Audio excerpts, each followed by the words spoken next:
Muli pong gumugulong ang usapan sa mundo ng kripto matapos pong maglabas si Steph ng matinding pahayag. Sa loob lamang ng 1 hanggang 3 buwan, si XRP daw ay gagawa ng galaw na ikagugulat ng lahat. Hindi raw ito basta hype, kundi may batayan po sa chart patterns at sa mga nangyari noon.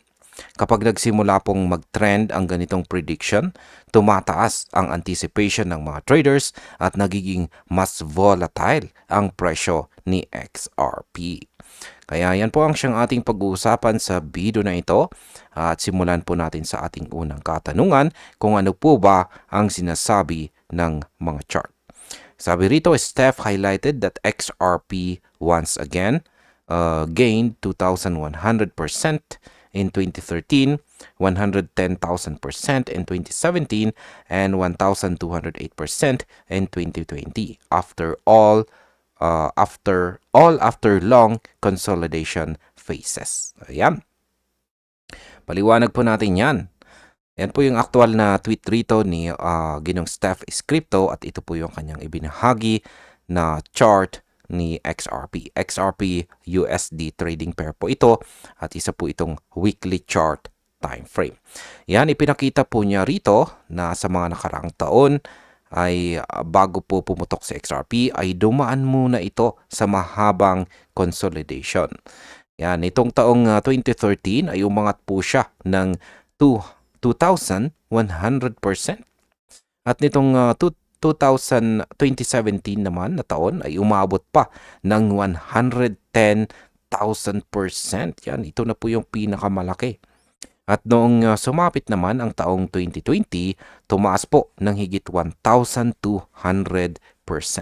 Kaya kung uulitin daw ang pattern na ito, posibleng makaranas po ng breakout muli sa mga susunod na buwan or mga buwan itong si XRP. Kaya ang ganito pong market impact po dito ay ang ganitong historical comparison ay nagdadala ng bullish sentiment at nagbubukas po ng panibagong wave ng retail interest. Ngayon, ang ating sunod na katanungan ay ano naman ang papel ng mga malalaking institution. Sabi rito, Ripple Labs has partnered with MasterCard, WebBank, and Gemini Trust Company to test its RLUSD stablecoin for credit card settlement on the XRP ledger. Ayan. Hindi lamang po chart ang dahilan ng optimism. Si Ripple mismo ay may bagong partnership kasama po sina MasterCard at Gemini para sa RLUSD stablecoin pilot. Kapag nagtagumpay ito, lalaki po ang demand para kay XRP bilang liquidity provider sa mga global transactions. Ang market impact po dito ay ang institutional adoption ay nagbibigay po ng legitimacy kay XRP at posibleng magdulot ng big spike sa long-term valuation. Ngayon ay ano naman ang mga risk or panganib dito? Ayan, sabi rito, Steph cautions that the market could still retest $2.05 level before the breakout with risk from regulations or macro conditions. Ayan, ang babala ni Ginong Steph kung saan ay may posibilidad pa rin daw na bumaba sa XRP sa presyong $2.05 bago po siya tuluyang sumabog ang kanyang presyo. May mga risk pa rin gaya po ng regulatory changes or problema sa pilot project. Ibig sabihin kahit bullish po ang setup, dapat pa rin na tayo ay maging maingat sa timing.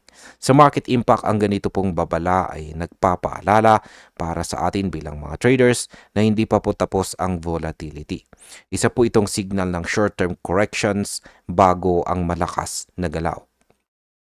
Ayan, bilang panghuli, ang aking opinion naman tungkol dito ay kung totoo po ang sinasabi ni Ginong Steph, posibleng ito na nga ang isa sa pinakamalalaking galaw na XRP sa kasaysayan.